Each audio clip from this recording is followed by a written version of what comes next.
Okay, here we've got to actually conduct a product moment correlation coefficient test using some data that we've seen before. So I've got to go through the normal 5 stages of a hypothesis test. So step 1 is always finding the hypotheses, and to find what hypotheses I need, there's often help given in the question. So it says, test, is there any association between maths and English scores? So the null hypothesis, H0, is always that nothing interesting is going on. So that's going to be that there will be no association. So there it is. Okay, make sure we do it in context, so mention the maths and English scores. Now the alternative hypothesis could be that there is just some association, but it could be we're interested in positive association or negative association. So we have to go back to the wording. It says determine whether there is any association. It doesn't say that this has to be positive or negative, so therefore we have a two-tailed H1. So I word that as there is some association between math and English scores. For a one-tailed test, it would have to be there is positive association or there is negative association. So this is a two-tailed H1, and it's a good idea to write down two-tailed now so I don't forget that later when I need it. Because we're now about to move on to the next bit, which is just calculating the test statistic. Now this is a PMCC test, so my test statistic is just the product moment correlation coefficient, which is R, and to get R I just need to enter the data into my calculator. So on the calculator from the menu, okay, then this is like we did in S1. To do correlation, I go into mode 6, and then I make sure that I choose the second option, y equals a plus bx, because that's how we do correlation and regression. And I'm going to enter my data from the table into there. The frequencies will all be 1, so I'm not bothered about them. So here's my calculator. I think all the data is correctly entered. So I press option, and we need regression calculations 4. And it tells me, look out for tiny minus signs, but that R value looks like 0.74524. So R equals 0.74524. 3 significant figures ought to be enough, but there's no harm in showing a few more. Okay, and this is from the calculator. And that's all the work I need to do for my test statistic this time.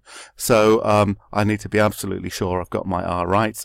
Wrong value for R, I'm just going to get B0 out of maybe 3 marks. Okay, the critical value. So now I have to decide what value this needs to beat in order to be significant. Okay, so my critical value is going to come from my tables. Now it's pages 30 and 31 are my correlation coefficient one. So let's make sure we get the right table. This is page 30, and this says product moment correlation at the top. And this is page 31. And page 31 says Spearman's rank at the top. So for the test I'm doing product moment, so I need to be on this page. Okay. Now, what significance level and what n values do I need? So I need to go back to the question, because I need an n value to look up here, and I need a significance level here, and I need to know whether it's one-tailed or two-tailed. So going back to the question, okay,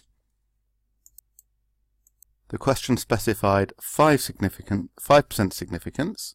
Okay, I know it's two-tailed. And my n value is how many pupils were there.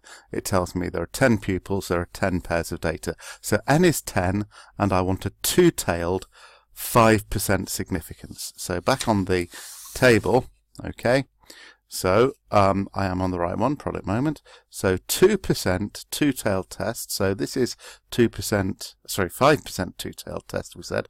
So 5% two-tailed probabilities, and I need to come down to n equals 10. That's this row here. So my critical value is 0.6319.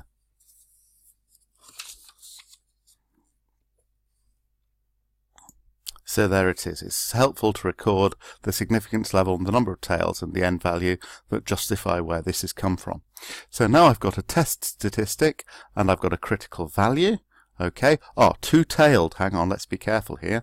It's critical values because two-tailed tests either of these, okay, remember I'm equally interested in positive and negative association, so I need to consider both these critical values. Okay, so if the result was not significant, I'd need to make sure that I'd check not only was it less than the positive one, but also it wasn't more negative than the negative one.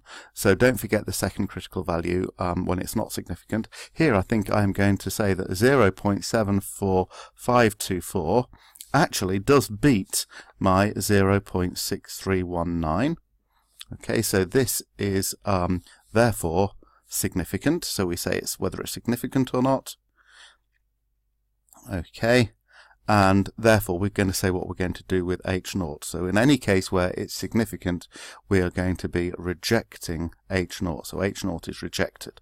But I now have to put that conclusion in context. Whenever I reject H0, it's because I do have evidence. So therefore we say there is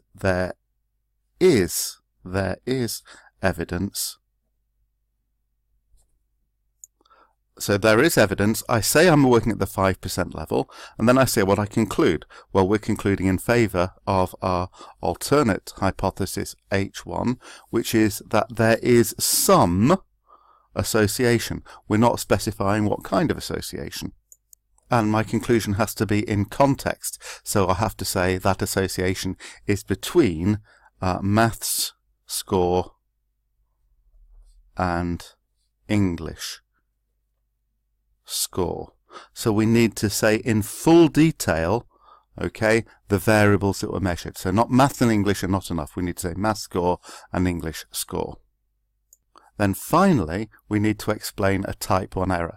So the type 1 error is either that I wrongly accept an H0 or that I wrongly reject H0. Okay, type 1 error is the one that is governed by the significance level, which is the probability that we wrongly reject H0. But that's not in context. What I need to do is to say what I would conclude and what's really the case. So, i.e., to wrongly reject H0 would be to conclude. So I would be concluding that there is an association between maths score and English score, but I have to go on and say what's wrong about that. So I have to say when really, and in this case that's when really there is no such association. So you do have to use all of these words. It says in context, so you do have to use all of the language, maths score, not just maths, English score, not just English. Write it out in full.